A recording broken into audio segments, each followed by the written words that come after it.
Hello and welcome to another episode of Two Guys and a Chainsaw. I'm Todd. And I'm Craig. This week, we decided to go with a well-known favorite, 1987's Hellraiser by the inimitable Clive Barker. This was Clive Barker's very first film outing, actually. He had never... he'd, kind of directed a couple shorts before this, but nothing of consequence, so he was really a first-time director with this movie. He was upset, actually, that a couple of films that had been made before this of his own material turned out really lousy. One of those is Rawhead Rex. Have you ever seen that one? No, I've heard about it, though. Oh, God, I've heard it's a nightmare. I mean, and not in a good way. I've heard it's a terrible movie. So he decided to take things into his own hands, and he wrote and directed Hellraiser. And New World Pictures, the company that Roger Corman founded. Wait, is that right? Roger Corman did New World? Yeah, he did. Oh, I didn't know that. Yeah, he did. I mean, he did sell it, and it went through a couple different hands after a while. At the time this was made, it may have been out of his hands for a year or two. But yeah, no, he started New World with his wife after American International Pictures. Anyway, yeah, so New World gave him like $900,000 for this. And he said that's okay because it's a kind of simple story. It all pretty much takes place in one house. And so we'll do what we can with that. And then later on, in order to beef it up, once the studio liked what they saw, they gave him, I think, $25,000 more to up some of the special effects a little bit. It was a $1 million movie. It made $20 million in the theater. It was a bit of a success and also propelled, what are we up to, like 5 or 6 sequels now? Oh, no, more than that, I think, like really? 8. Oh, my gosh. Yeah. Okay, yeah, so the franchise has moved on, and like we like to do on this show, we don't really want to do the sequels so much until we do the original. So here we are revisiting Hellraiser. Craig, I had seen this movie before. How about you? What's your history with this film? Gosh, I have seen it, I don't know how many times, multiple times. Really? And when we decided to do this, I wasn't super thrilled because I had it in my mind that while I thought the first movie was pretty good and I appreciated it as an adaptation of the original source material, The Hellbound Heart was the novella that Clive Barker wrote, and I read that in high school probably. Really? It's short. Yeah, it's short and it's quite good. It's dark. Clive Barker is a really interesting author. He's very different than somebody like Stephen King or Dean Koontz or any of the other kind of big, prolific horror writers. He's really got a very dark streak. And what I've heard about Clive Barker is that he's kind of a interesting guy.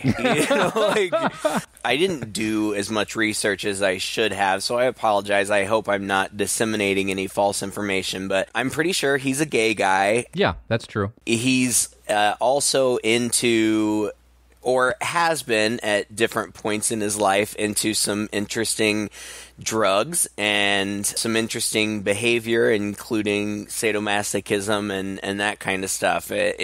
He was in part inspired by this, by some of his own experiences visiting S&M bars and those types of things. And you see a lot of that in his work, both as a filmmaker and as a writer. He's pretty sexually explicit, and he's not afraid to push boundaries.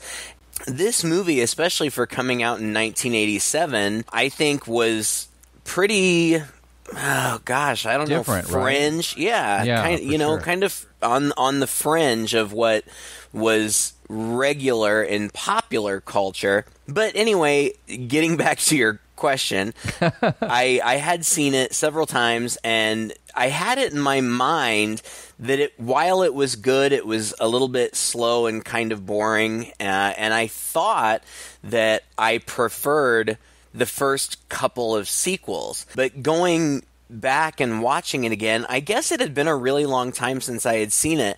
I ended up enjoying it a lot more than I remembered enjoying it. I actually thought that it was quite good. It is dark and scary, kind of twisted, and I liked it. You know, I have a friend who was a producer. He isn't anymore. He's a writer now, but he was a producer for a Canadian production company, and they were doing some television series or something about different people, and he actually interviewed Clive Barker at his home, and he said it was a really trippy experience because he came there, and he said he had almost like what do you call it? He had a lot of male servants, not servants, house servants? Houseboys. Houseboys, yeah, all around for most of the time. And anyway, when he was interviewing him, now he's a painter as well. Yeah. And when he was interviewing him, he was working on a commission for Disney.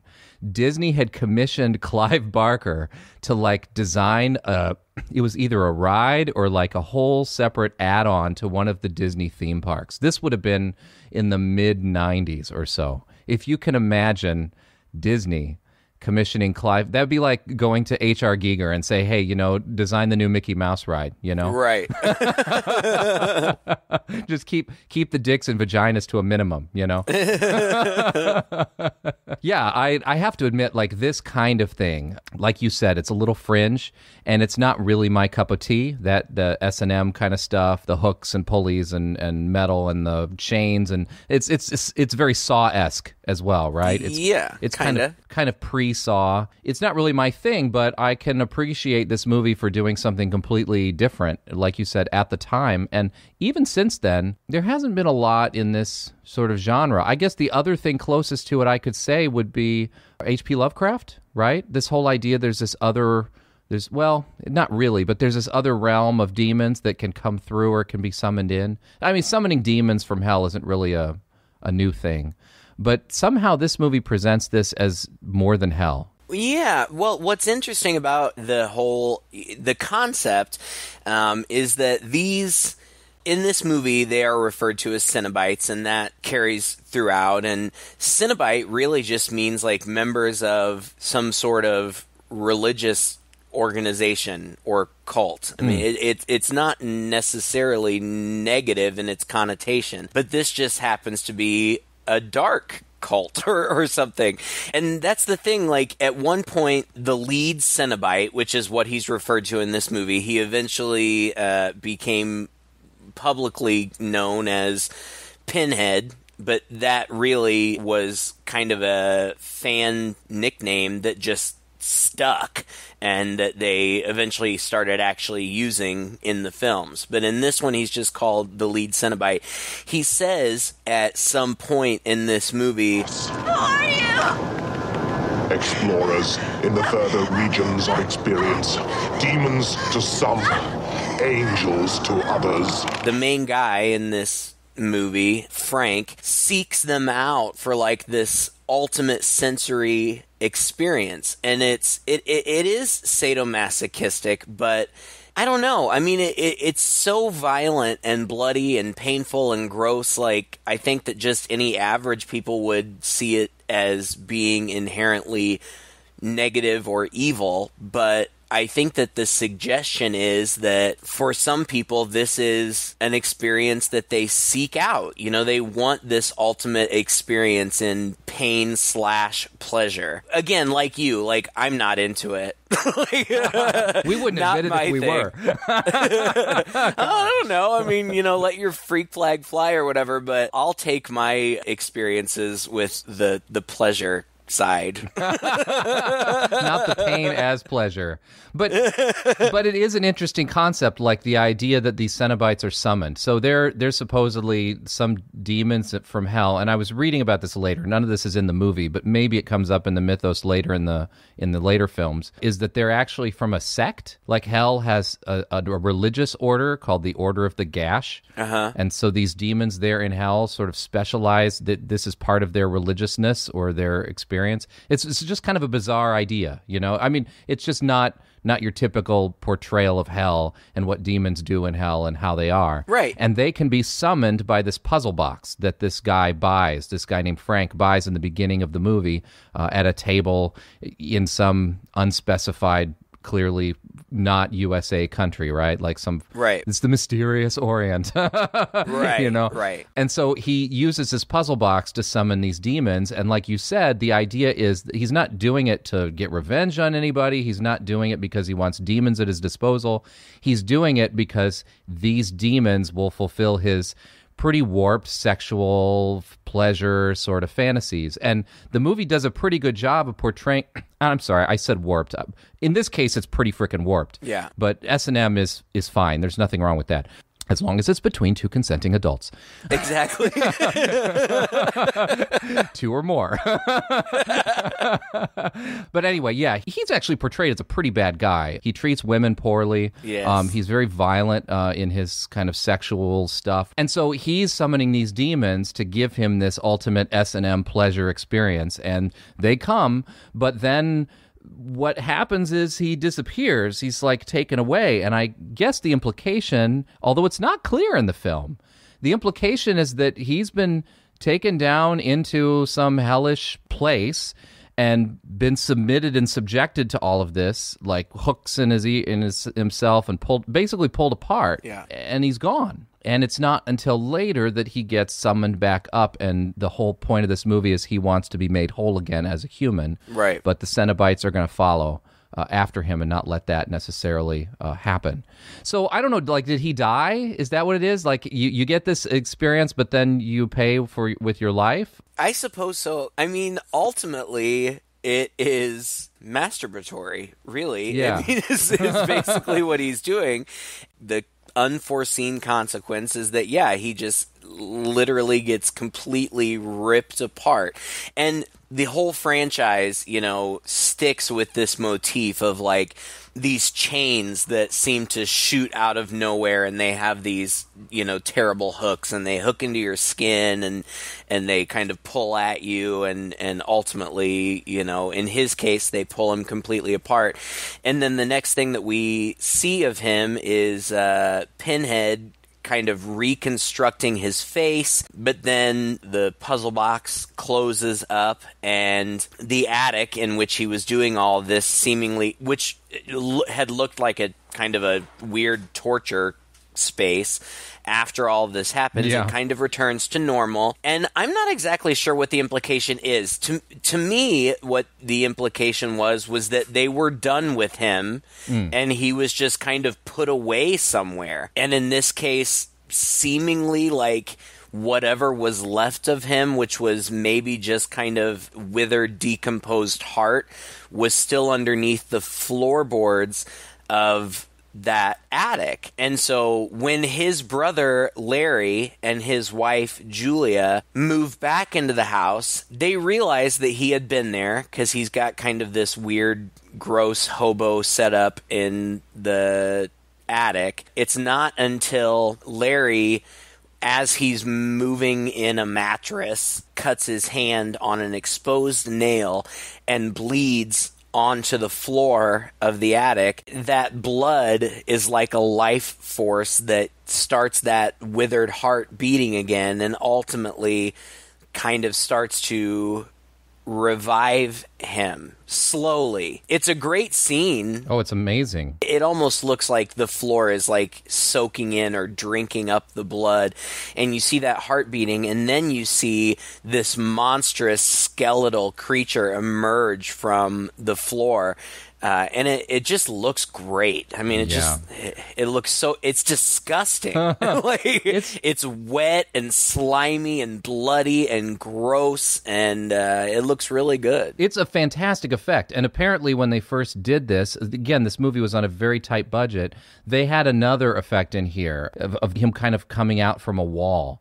And they weren't really happy with it. And this is what they did with that extra money that the studio gave them, was to do this properly. And it's quite good, like you said, that heart is beating underneath the floor, that it kind of pans down and shows us, beneath the floorboards. And then all this gross ickiness comes up, but it's so good. I was really shocked at how good this was for this kind of movie. And I feel like that's what this movie's all about. These grotesque images and these special effects. It's very much it turned out to be a special effects film, I think, because the acting's not bad. The actors are good. Yeah. The actors themselves are quite good. Larry is played by Andrew Robinson, and he is a veteran, even at this time, a veteran of television, very recognizable. The female is played by Claire Higgins. Ashley Lawrence, who plays Kirsty, who is the daughter, I think is Andrew's daughter, right? She has gone on to do other things as well, but she's mostly known for this, but she's still working. I mean, even into now. Yeah. But I will say it's probably the amateurish direction of the movie that makes everything super melodramatic. Yeah. You know, the beginning of the film, when they come into this house, and this house has clearly not been used for at least a little while, but the house looks like crap. Yeah. And they're kind of walking around, and this is Larry and Frank is Larry's brother, who's the one who killed himself, who did all this stuff. Right. Like their childhood house, I guess. Right. And he's like, "Oh, the house is great." And, Kirsten calls and is like, "You're going to love the house. You got to come and see it." And I'm just like, "No, this house looks like crap." I mean, I know. It's going to look great someday, but don't even pretend. And then the whole sequence, where they come in and they walk around, is so long and so slow, and he really gets in their faces. And this is something that really surprised me about the cinematography of this movie, and this is what I distinctly remember from watching it the first time, is it's all like close-ups. Right. Not even medium shots, but like we're in everyone's face all the time, and that can be a problem, especially when you linger too long. And, you're moving around inside this house. Now, they had to shoot on location because they didn't have a lot of money, so that probably explains a little bit of why, they couldn't have a lot of nice, great wide and medium shots. But it has an effect on the film that just, I don't think it's good, I think it highlights the weaknesses of the, it just makes everything a little too melodramatic feeling, like a soap opera. I get what you're saying, and that didn't particularly bother me. In fact, I was a little bit impressed with the cinematography. The fact that they actually did film this in a house. The only set piece that they used was the attic. They had a little bit more freedom to move cameras around and whatnot. And you can tell because there's kind of a different aesthetic when you're in that room. But otherwise, they just had to shoot in this house. And so Clive Barker has said that it really imposed a lot of restrictions because sometimes they could only fit one camera in a room with the actors, and so they couldn't get a lot of angles, and they couldn't do a lot of interesting things with moving the camera around. They could move it up and down a little bit, but there wasn't a whole lot they could do.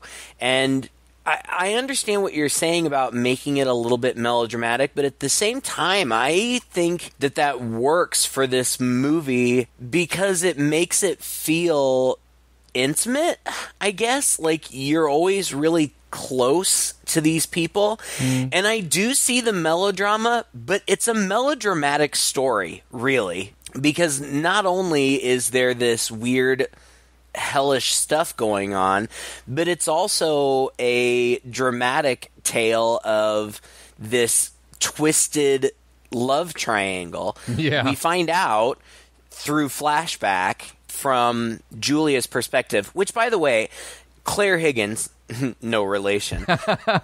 You wish. I just think that she does such a good job in this movie. She's so wicked. With all the close-ups that they do it, she has such a distinct face.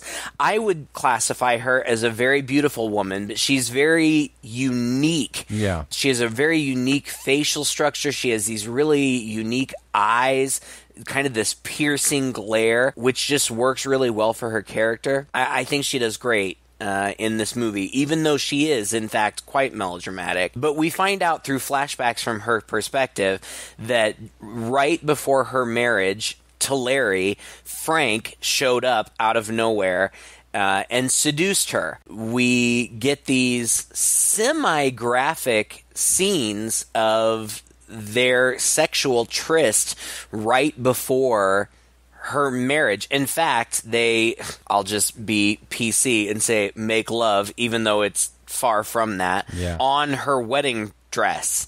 That's right. There's no better metaphor than that. Right. Clive Barker, being the guy that he is, he does not shy away from sexuality at all. But of course, he was limited by the rating system and by the producers and by the studios.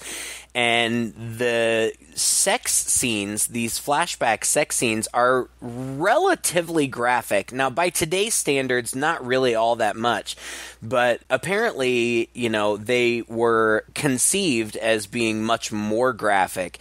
There was supposed to be spanking and sodomy and all kinds of other intense sexual things going on, and they had to pare that down. But you still get the intensity of this affair, which apparently is something that seems to be lacking in her relationship with Larry, her husband. Yeah. Larry is kind of the straight guy. Yeah. Yeah, exactly. And so when Frank comes back, even in this disgusting form that he comes back in, once she finds out that it's him, and she's kind of been just knowing that he had been there and that he might still be around, she's been having these flashbacks and lusting after him. When he does reveal himself to her, which is kind of a scary moment, she hears something in the attic, she goes up there, and this gross, slimy, skeletal hand grabs her, and she is frightened. But when he reveals himself to be Frank, she's also intrigued, and ultimately she agrees to help him. He says that he needs blood. He said that it was Larry's blood that brought him back to the state that he's in now, and more blood will help him to continue to revive. She has to think about it for about an hour, and then if even. Right, laying in bed with her husband, she gets up out of bed and goes back up to the attic and tells him that she will help him, and she does. And that's kind of the thrust of the movie. But there's also, I don't remember when he finally reveals it to her, but he says, we need to hurry this up. We need to get me fixed up because they're going to be coming for me. The Cenobites. Yeah. He says, when they realize that I've escaped their prison or their grasp or whatever, they will be coming. Yeah, that's like the second half of the movie. Okay, so what she does is she goes out and she seduces men, which is pretty easy for her. Pretty easy for any woman, really. Seduces men and brings... You might want to edit that out. What I mean by that is men are generally scum. That's what I'm trying to say. All right, that's fair. No, so she seduces these men at these bars and brings them back home, takes them up into the attic with a pretense of sex, and then hits them over the head with a hammer a couple times to kill them or almost kill them. And then Frank basically uses their blood and their skin and everything like that to rebuild himself. Yeah. The way that this is portrayed is really interesting to me. I'm thinking about the first guy that she brings back. He's bold, but he seems like this sort of like businessman who approaches her, and she's like, okay, yeah, why don't you come back to my place? They come in, and they have a very uncomfortable scene. Yeah. You can tell that she's kind of like doing what she has to do, but she's not all that excited about it. She's clearly uncomfortable. Yeah. And probably the first time she's done something like this. And he, starts to try to make out with her right there, and then... What's the matter? That's what you brought me here for, isn't it? What, isn't it? I suppose so, yes. So what's your problem? Let's get on with it. You're not going to change your f***ing mind, are you? I'm sorry. Let's go upstairs. Okay. In our day and age, we as men should know that when a woman shows that kind of reluctance, we need to back off. But it was an earlier time, not saying that that's any better, and they had been drinking heavily, so he was intoxicated. And I think that it just is a revelatory moment about his character. He's trying to be very flattering with her at first and telling her she's the most beautiful woman he's ever seen, blah, blah, blah. But then when she acts like she's not going to give it up, he does snap at her like... I think it plays even better today. I really do, because I think it's more true and honest, maybe. Although I also feel like he's trying to make it seem like these guys have it coming a little bit, or at least that guy does. Yeah, sure. There's a little bit of build here that whether it's intentional or not, it's kind of smart filmmaking, because the first guy almost seems like he's got it coming in a way. I mean, nobody's got that coming. But right. But he's pretty aggressive with her, so you don't feel quite as bad, that she kills him. But then the next two guys, are total victims. And so I'm asking you, I was thinking about this while I was watching this movie. Do you think that her character is a villain or a victim in this? Oh, a villain. Absolutely. Yeah? Yes, they were painting her as a villain. one of the most interesting things to me about this movie is that what ended up being the most iconic part of this movie is Pinhead. Pinhead became the face of this entire franchise, and that was never intended in this first movie. There are 4 Cenobites in this movie. There's Pinhead, there's the female Cenobite who's got like a gash in her throat that's meant to be evocative of a vagina. There is the Chatterer who's got these chattering teeth, and there's a fat one that became popularly known as Butterball. In the original script, all of them had lines, a fairly equal distribution of lines. But the prosthetics for the Chatterer and for Butterball were so limiting that they couldn't speak. And so they redistributed all the lines to Pinhead and to the female Cenobite. And because of that, Pinhead kind of became the one that was most recognizable and seemingly kind of the leader of the group. Because of the popularity of the first film and because of the iconic nature of Pinhead, they put him into the forefront and allowed him to be the lead antagonist for the rest of the series. The intention was, and they anticipated, that this would probably do fairly well and would probably get a sequel. Julia was supposed to be the primary antagonist in this series. She was supposed to come back and be the primary villain, but it just didn't work out that way. They do bring her back in the second film, and she's quite good in the second film. But yes, she was 100% meant to be a villain, I think, and she is wicked. I think that the actress does a really good job of showing her progression. I mean, from the beginning, she's a bitch, but that's kind of true. That's okay when you point it out. Yeah, I mean that's whatever. She's high strung, and that's who she is. Initially, she is very reluctant to kill people, but as time goes on, and Clive Barker did some really interesting things with just these long shots of just looking at her face, or her just sitting on the couch, kind of staring off into space. There's a lot of that. And after a while, she starts to like smile as though she's getting into it. And at one point, she's sitting in the living room with her husband, and her husband's watching boxing, and he says, "I can turn this off if you want. I know you say this kind of stuff kind of makes you sick to your stomach." And she goes, "It's fine. I've seen worse." Like, she just totally gets used to it and maybe even relishes in it a little bit.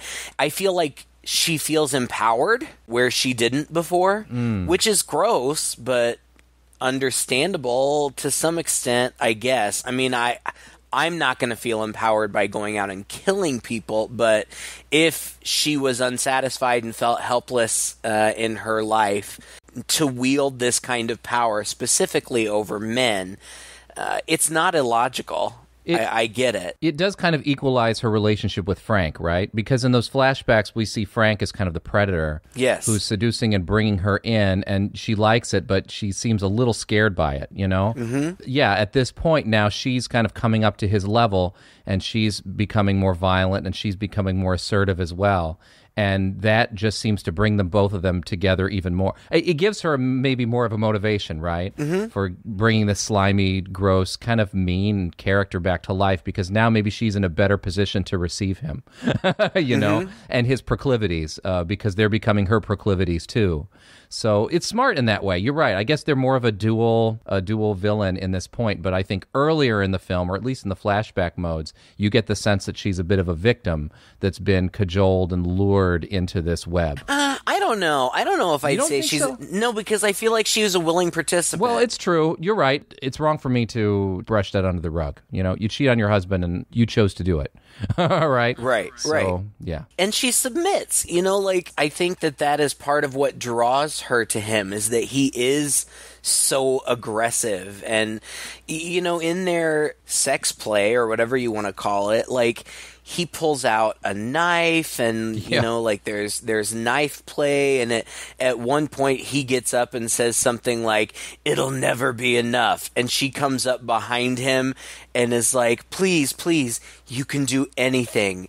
Like, Now, I will have to say that I still feel like the way it plays out on screen is a little melodramatic. Like, it's a little too heavy, too hard, like soap opera-esque. And I thought it was a little cringy in that way. Thematically and everything, it all kind of works, but on the screen is a little too much. That's okay. You can feel that way. I don't. You didn't think so, though. You thought it worked. No, you thought it was convincing. I thought it worked. Yeah, okay. I thought it worked. I'm not denying that it was melodramatic. It was. I'm not denying that it wasn't a little bit, you know, soapy. It was. But it didn't bother me. It worked for me. You know, it was just kind of this heightened reality that I was able to roll with. The world of the movie, you bought into it. That's fine. Well, and like you said earlier, like Andrew Robinson, who plays Larry, that he's this veteran. He's been doing.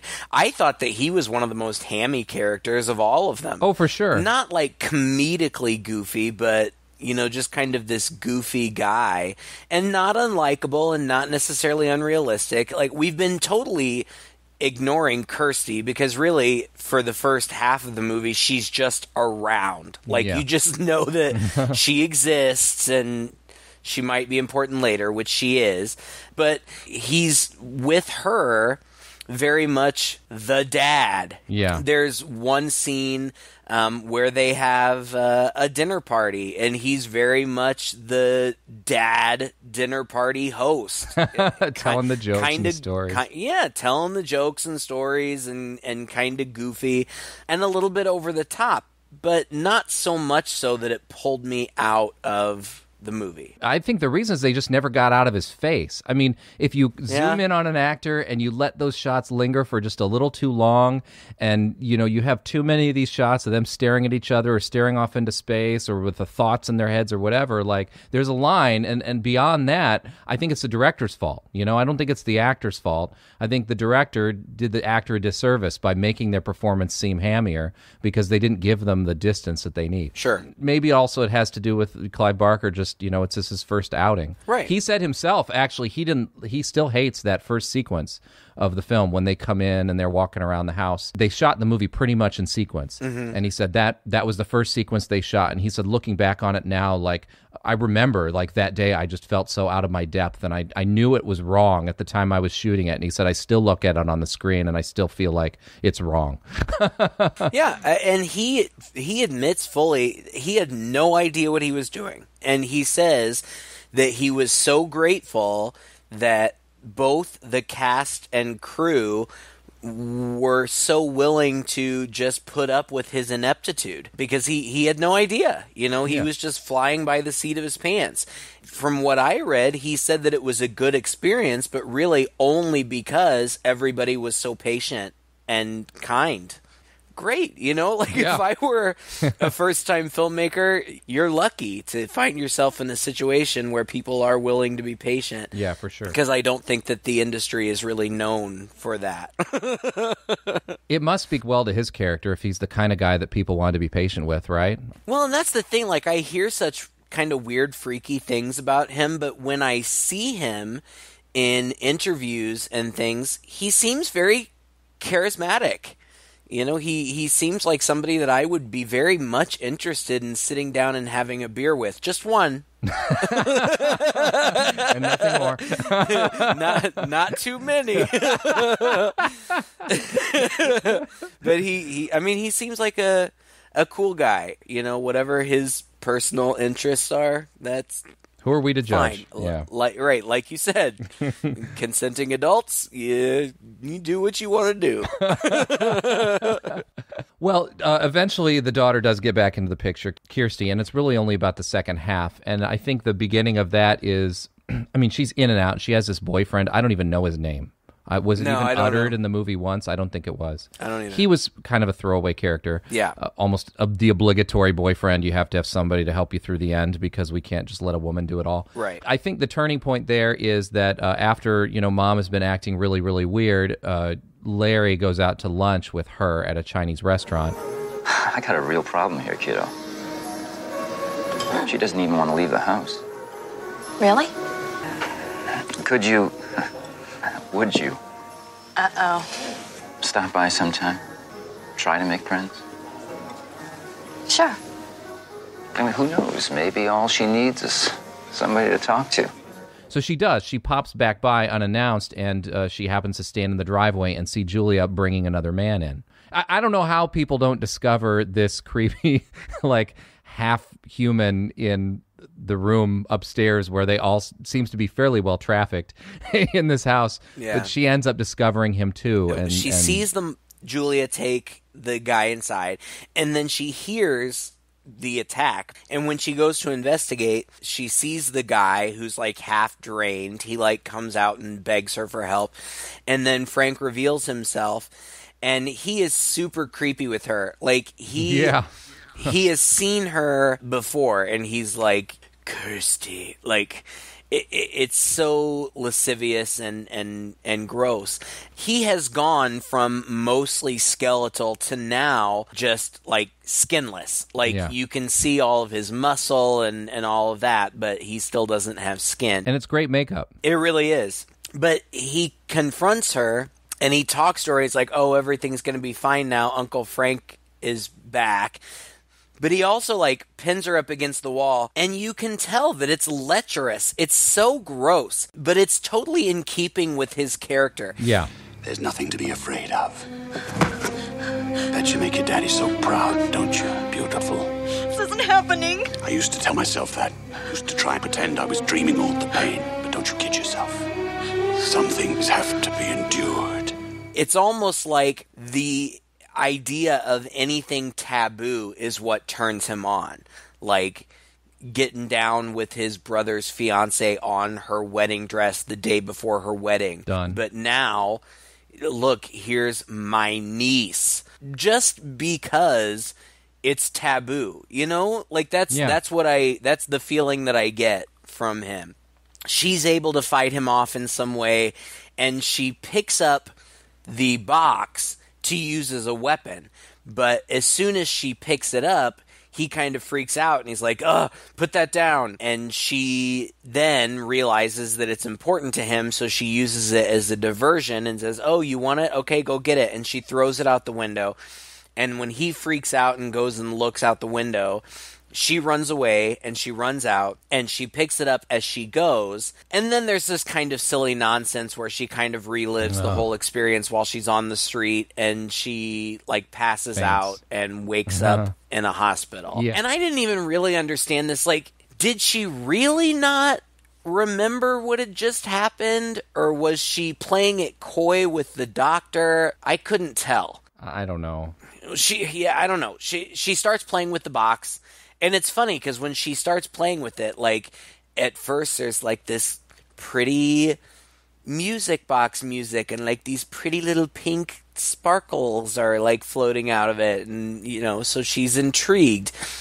But eventually she triggers whatever it is that opens it and puts it in the configuration that brings out the Cenobites. And they show up to take her just like they had taken Frank. And at first there's like the walls of the hospital open up and she goes down this long gothic castle looking corridor, and she ends up getting chased by this weird scorpion human demon. There are scenes like this where if you really want to be picky, you can be. Like, you can see that this is something on rollers that somebody is standing behind and pushing. And if you look really hard, you can see that.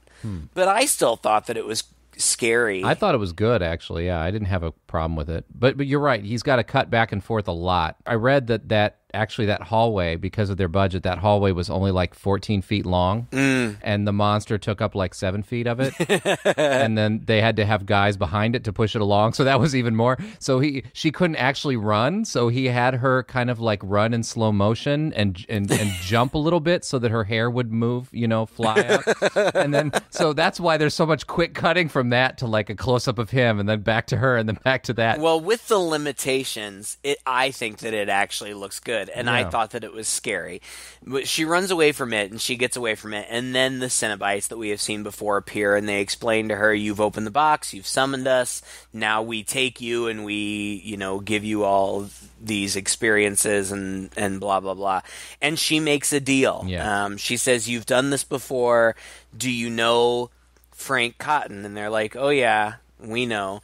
She says, well, I'll make a deal with you. He's escaped you, and apparently they don't know that. I can lead you to him. They basically, they don't really agree. They say, okay, fine, take us to him, and then we'll see. Yeah. And one of my favorite lines, there are a couple right here. There's we're demons to some, angels to others, and then she's crying, and Pinhead says to her, Oh, no tears, please.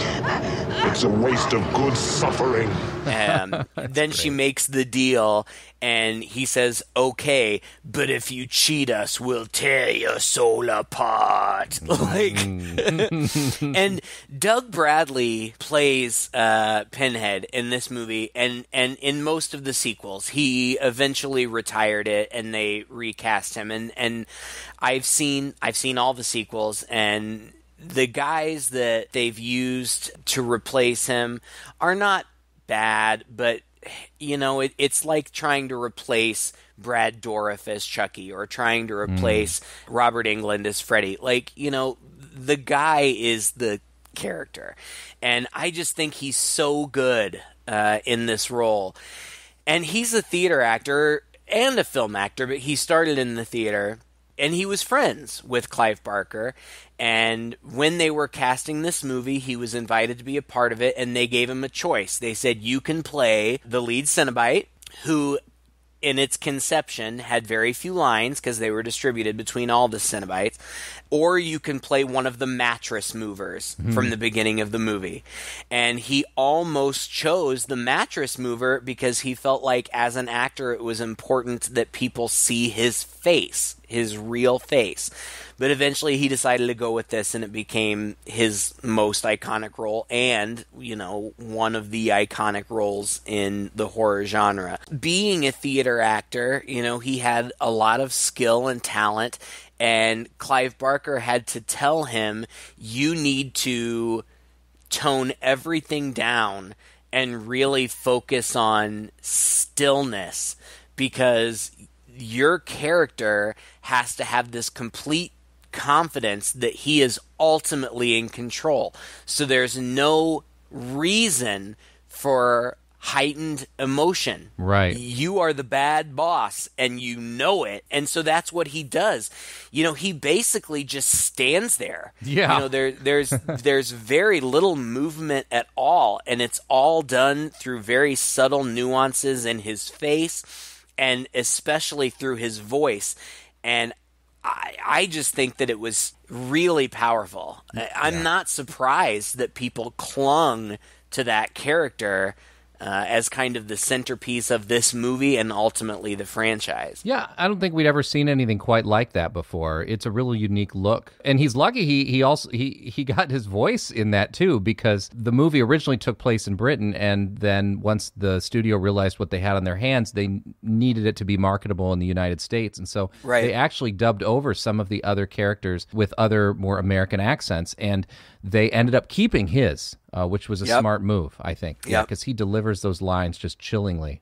Yeah, what a bunch of happy, sometimes this is the way with films, right? Like a bunch of little happy accidents have, and the limitations that you have to work around end up somehow turning out in your favor. Right. And you get something that ends up being bigger than what you originally envisioned, and a focus that you didn't even plan. So anyway, there's, she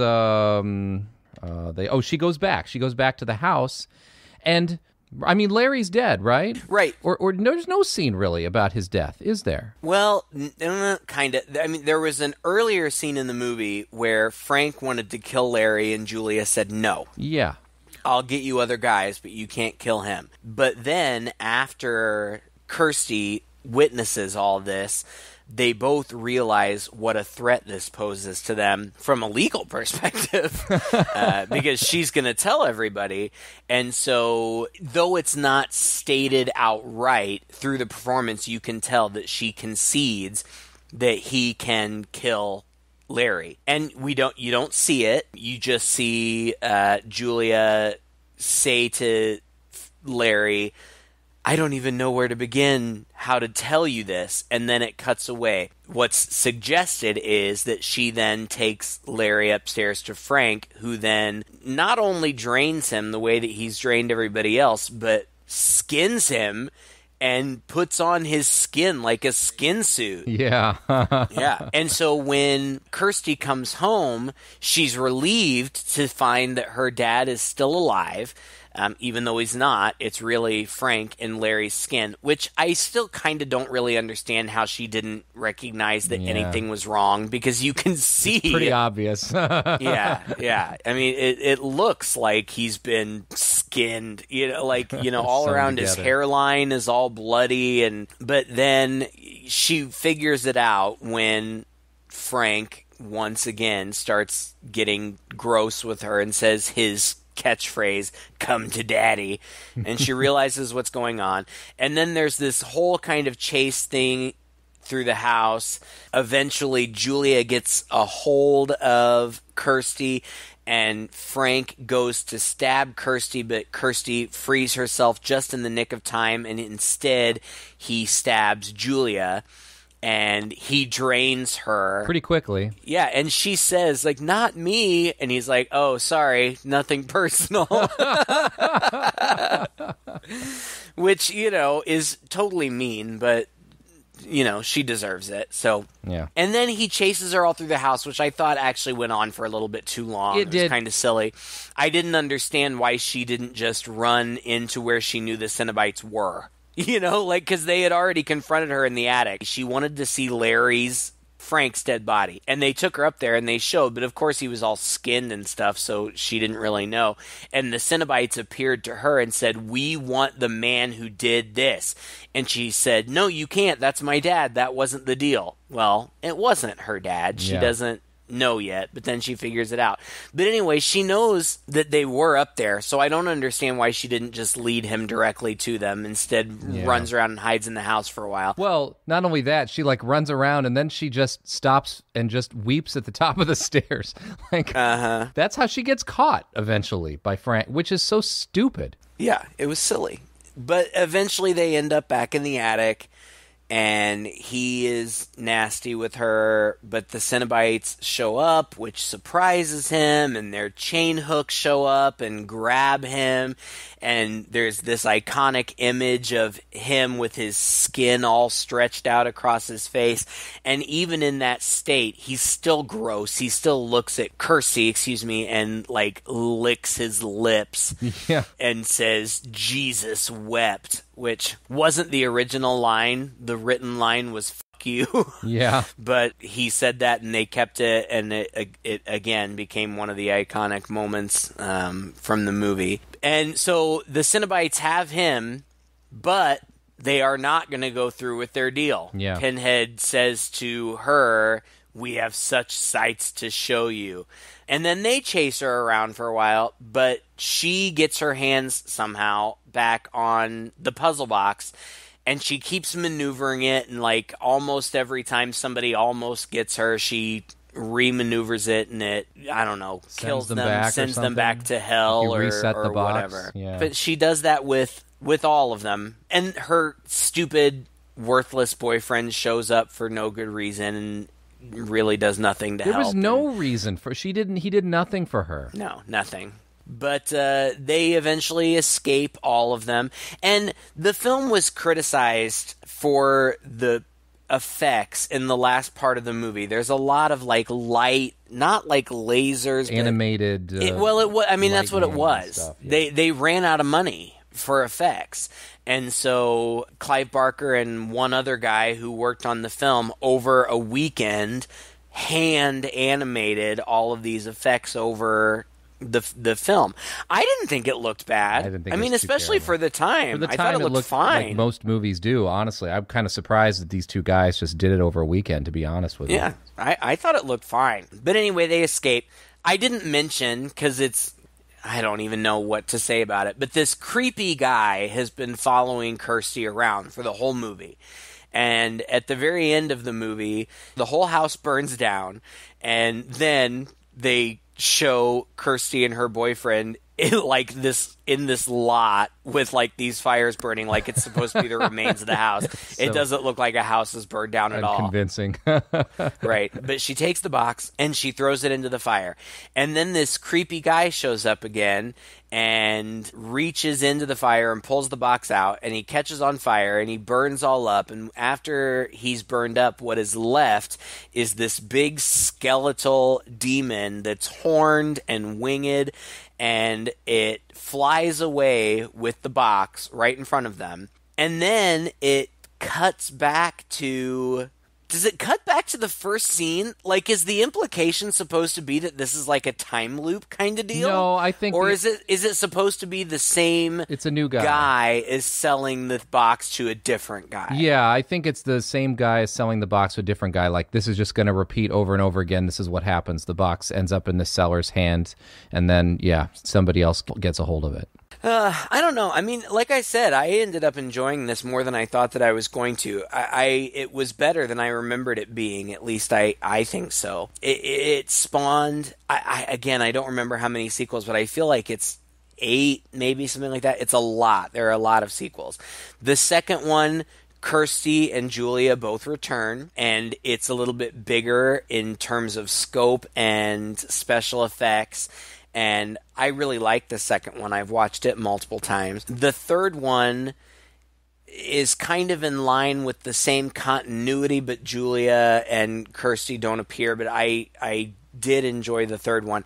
After the third one, I think all of the sequels after the third one, they ended up just using shelved scripts that had nothing to do with Hellraiser, and they just injected the Cenobites into them. Oh, really? Yeah, and called them Hellraiser films.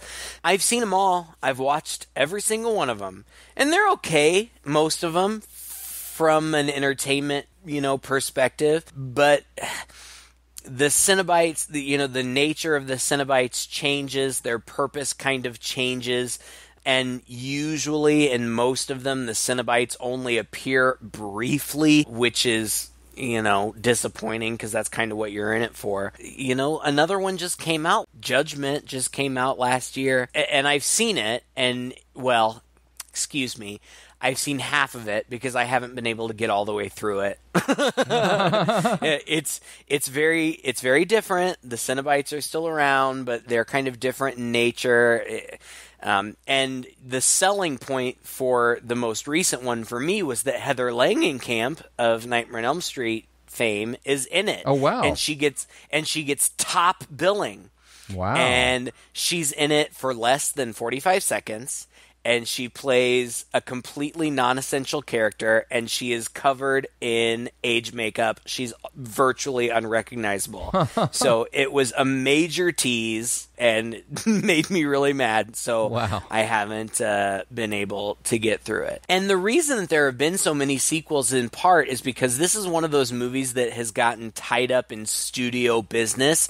The studio doesn't want to lose its rights to the film. So they have to keep making them. Right, so they have to keep making them in order to maintain their rights. There have been talks for years about a remake or reimagining of the original. Clive Barker has written a script for a remake / reimagining of the original, and that was in pre-production for a while, and then it just fell apart because of studio business. So who knows what will happen.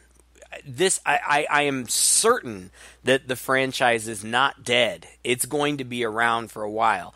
What direction it goes in, I have no idea, but it's going to be around. Well, I'm kind of surprised, Craig, that I know this before you do, but it was announced just this month, actually, that it is going to be rebooted. Is it? Yeah, David S. Goyer is going to write and produce. Oh, he directed Blade. Trinity, he's the one who wrote Christopher Nolan's Dark Knight trilogy. He wrote the Man of Steel movie, so he's a pretty well-respected writer. It'll be interesting to see something like this in his hands. I was surprised to hear, that Clive Barker is not going to have a whole lot to do with it. I mean, maybe he'll have something to do with it, but he's not going to write it in any case. Well, so. I'll just say I'll believe it when I see it, because that has been announced at least 2 or 3 times, with different people behind it. I hope it's true. Yeah. I think that it would be great to see a reimagining of it.